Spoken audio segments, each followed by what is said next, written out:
My husband's best friend walked me down the aisle. Not my father. Not my uncle. Not anyone from my family. And when people asked me about it later, at the reception, over cake, while my new mother-in-law kept refilling my champagne glass, I just smiled and said it was what I wanted. Because explaining the truth would have taken longer than the ceremony itself. Let me back up. I'm 31. I work in hospital administration. Not the glamorous end of healthcare, just the part where someone has to make sure the billing codes are right and the insurance doesn't eat people alive. I've had the same job for 6 years. I live in Columbus, Ohio. I have a rescue dog named Fig and a husband named Joel, and a mortgage that still makes me dizzy when I look at it. I also have parents who, for the better part of my adult life, treated me like a guest in my own family. My younger brother's name is Kevin. He's 27. He still lives 40 minutes from our parents, which they consider a virtue. He calls my mother every Sunday. He shows up for every birthday, every cookout, every random Saturday when my dad decides he wants help raking leaves. Kevin is the kind of son who sends flowers on Mother's Day and actually remembers what size tools my dad uses. I don't say any of this to make Kevin sound bad. He's not. He's genuinely kind, and he's always been decent to me. The problem was never Kevin. The problem was what my parents did with the comparison. When I left for Ohio State at 18, my mother cried at the door. I thought it was because she'd miss me. I found out 3 weeks later, when I called home to tell them I'd gotten a part-time job at the campus library, that she'd already turned my bedroom into a home office. She told me Kevin needed more space to spread out for his homework. Kevin was 12. I didn't say anything. I told myself it was fine. It's just a room. I took out loans for school. My parents weren't broke. My dad ran a landscaping company, a real one, with employees and contracts and steady income. They weren't wealthy, but they weren't struggling either. One daughter is my sophomore year if they could help with anything, just to take some of the pressure off. My mother said they were saving for Kevin's education. He was 14 at the time. I graduated with $38,000 in student debt. I'm not looking for sympathy about that. Plenty of people carry more. I just want you to understand that I built my adult life on my own, from scratch, while my parents treated my future like a footnote. Kevin eventually went to a state school closer to home. My parents paid for all 4 years. I kept telling myself it was fine. Lots of families do things differently. It doesn't mean they don't love you. I repeated that to myself so many times it stopped sounding like a sentence. I met Joel at work. He's not in healthcare. He does commercial real estate, which is its own kind of chaos. But he came to our building for a meeting and got completely lost trying to find the conference room and ended up in my office asking if I knew where Suite 400 was. I walked him there. He asked for my number before he left. That was 4 years ago. Joel's family is loud and warm and slightly overwhelming in the best way. His mother makes too much food at every gathering. His dad still calls me the smart one every time he sees me, which I've decided to take as a compliment. They welcomed me like I'd always been there. Meeting them was the first time I really understood what I'd been missing.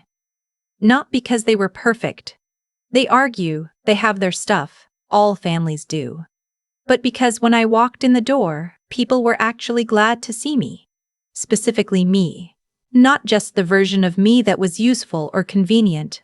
Joel asked me to marry him on a Tuesday night in February. We were making dinner, and he just stopped in the middle of chopping carrots and said, "I want to do this forever, if that's okay with you." The ring was in his jacket pocket in the hallway. I said yes before he'd even crossed the kitchen. We planned the wedding for October. Small ceremony, about 80 people, at a vineyard outside the city. Joel's family was immediately involved. His mom helped me with flowers. His aunt knew a caterer. His cousin made our caker.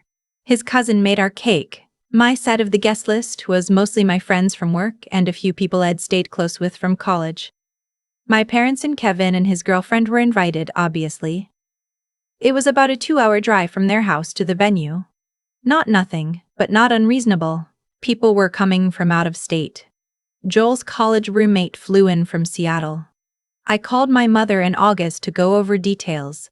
She seemed distracted the whole call. Asked me twice what time the ceremony started, even though I'd emailed her everything. She said they were looking forward to it. She said, "Of course we'll be there." I believed her. In September, Kevin called to tell me he and his girlfriend had put a deposit down on a house. Big news, genuinely exciting. They'd found a place about 20 minutes from my parents. My mother was thrilled. I could hear it in her voice when she called me afterward, talking about how nice it would be to have them so close, how Kevin's girlfriend had such good taste, how they'd already started thinking about what to give them for a housewarming. 2 weeks before my wedding, Kevin and his girlfriend had their housewarming party. My parents drove 4 hours to be there. Round trip, 8 hours of driving. They stayed the whole weekend. My mother texted me a photo of the new kitchen. So beautiful. Wish you could see it. I was 2 weeks from my wedding. I didn't say anything.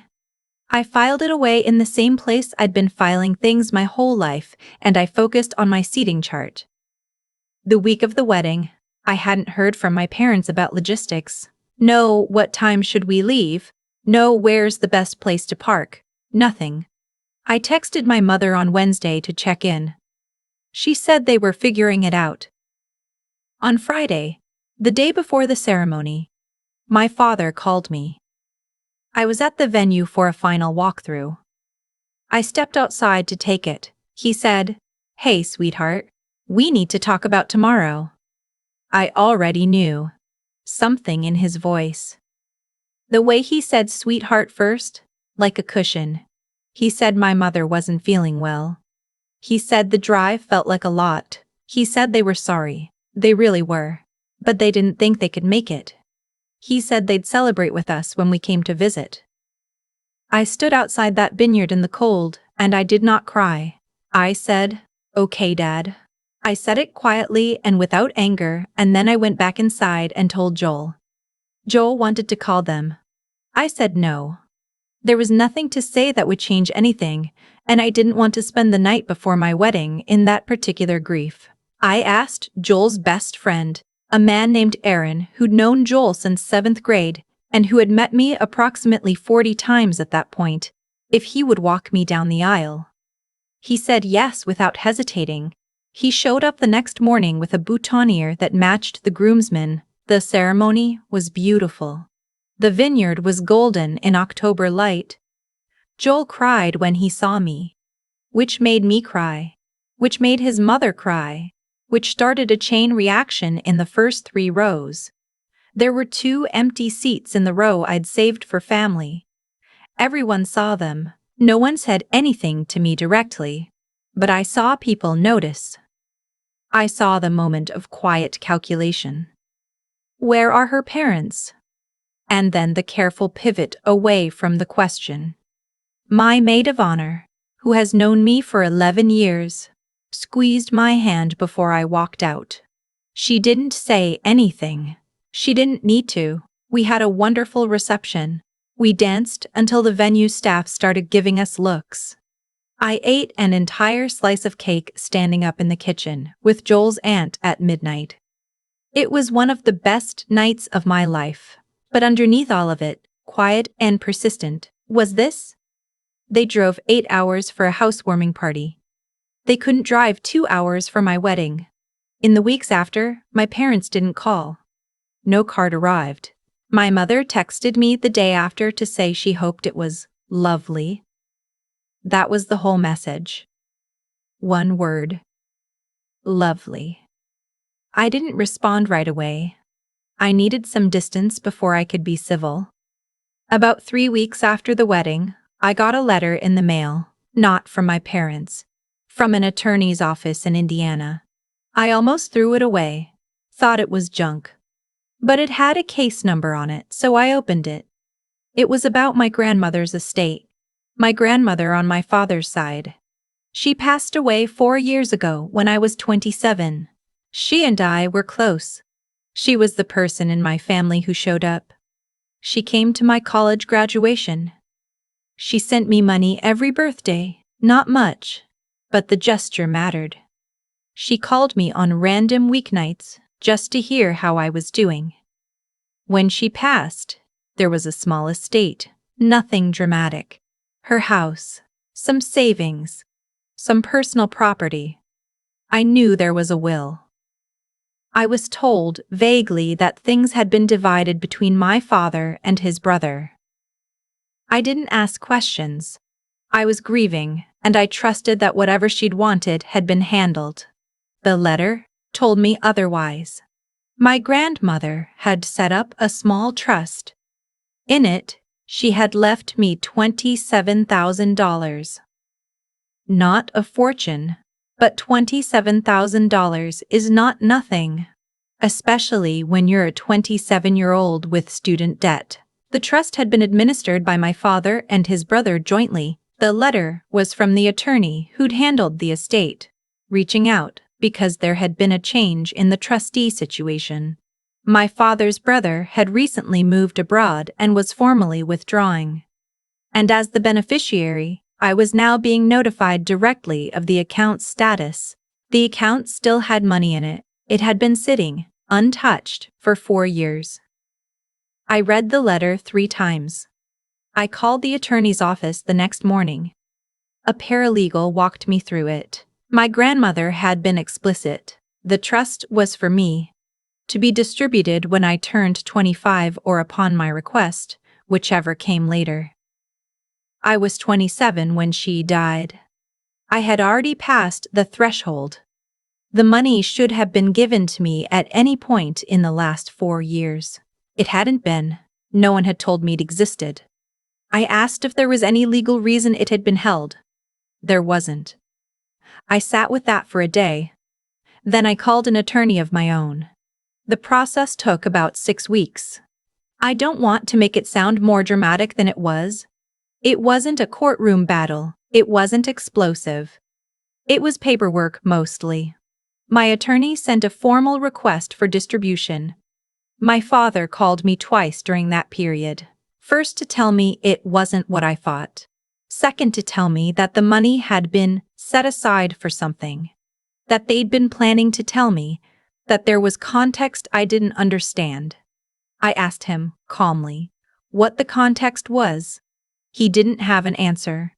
Not a real one. The money was transferred to me 11 days after my attorney's first letter. The full $27,000 plus 4 years of accrued interest, which brought it to just over $29,500. I did not do anything dramatic with it. I paid off $14,000 of my remaining student loans. I put $10,000 into a joint savings account with Joel, earmarked for whatever comes next. We've been talking about starting a family, about eventually moving somewhere with a yard for Fig. I kept $5,500 in a personal account, and I took $500 of that and set up a small annual scholarship at my university for first-generation college students in the healthcare administration program. It's not a lot, but it's something that lasts. My grandmother would have liked that, I think. She grew up without much. She understood what a little help at the right moment could mean. My parents have not apologized for missing my wedding. My father sent a text saying he hoped we could put everything behind us. My mother called once, and when I didn't answer, she left a voicemail saying she thought I was being very cold about all of this. I haven't called back yet. I'm not sure I will. At least not soon. Not because I'm punishing them. That's not what this is. I'm just done rearranging myself to make them comfortable with what they did. Kevin reached out separately. He said he didn't know about the trust. I believe him. He also said he was sorry about the wedding, that he should have said something to our parents. I told him I didn't blame him, and I meant it. Our relationship is its own thing, separate from all of this. There's a ring I'm wearing now. It was my grandmother's. A small gold band with a garnet stone. Nothing expensive, but I'd always loved it. It was supposed to be part of the estate. My father had been holding on to it. After everything was settled, my attorney noted it in correspondence as personal property identified in the estate documents. My father mailed it to me without a note. I wear it on my right hand. Next to it is my wedding ring. Joel saw me looking at both of them one morning, a few weeks after everything was settled. He asked what I was thinking. I said I was thinking about how the people who were supposed to show up for you don't always. And sometimes, that's just the truth you have to build around. He put his hand over mine and didn't say anything. That was enough. I'm not telling this story because I want anyone to feel sorry for me.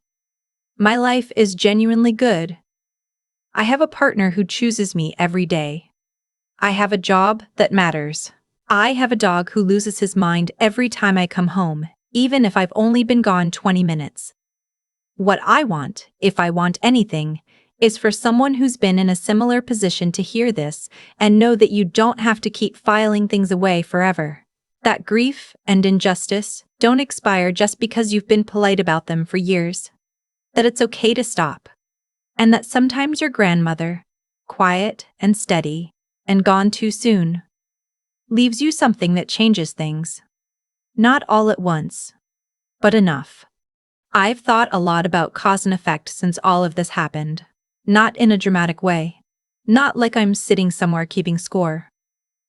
Just in the quiet, honest way you start to think when the dust settles and you can finally look at something straight on. My parents made choices. Small ones at first, the kind that seemed like nothing in the moment. A bedroom converted while I was still unpacking my dorm boxes. A college fund that somehow only existed for one of their children. A housewarming they drove 8 hours for while my wedding sat on the calendar 2 weeks away. None of those things happened by accident. They happened because my parents decided over and over, across years, that some things mattered more than I did. That's not cruelty in the dramatic sense. It's quieter than that. It's just a steady, accumulated message. You are not the priority. And I received that message. I internalized it. I spent years being agreeable and low maintenance and grateful for scraps of ordinary consideration. Because somewhere along the way, I'd accepted that was my position in the family. That's the part I have to own. Not because it was my fault, it wasn't, but because understanding it is how I stopped repeating it. What my grandmother did, setting aside that trust, writing my name into a legal document and making sure it would find me, that was its own kind of message. She saw something in me that she wanted to protect. She didn't make noise about it. She just did it, quietly, and trusted that it would matter when the time came. It mattered more than she probably knew. There's something I keep coming back to. The people who genuinely care about you tend to show up without being asked. They don't need the right circumstances or enough motivation or a low enough mileage drive. Joel's best friend Aaron put on a boutonniere and walked me down the aisle on 12 hours' notice because Joel asked him and because he understood what it meant. That's not a grand gesture. It's just basic human decency. The fact that it moved me so much says something about how long I'd been living without it from the people who were supposed to provide it automatically. Intelligence, I think, isn't just about what you know. It's about what you're finally willing to see. I was smart enough to get through school on loans and part-time jobs and sheer stubbornness. But it took me a long time to be smart enough to stop explaining away what was right in front of me. That's a different kind of learning. It doesn't come from a classroom. It comes from enough quiet moments of honesty that you can't keep filling them with excuses. The $500 scholarship is small. I know that, but it's the part of this whole story that feels most like mine. Not the legal process, not the money itself, but the decision to take something painful and redirect it towards someone who's starting where I started. That felt like integrity. Like I got to decide what the ending meant, instead of just surviving it. I don't know what happens next with my parents. I'm not at peace with it yet, and I'm not pretending to be. But I know that I stopped shrinking. And that's where everything else begins.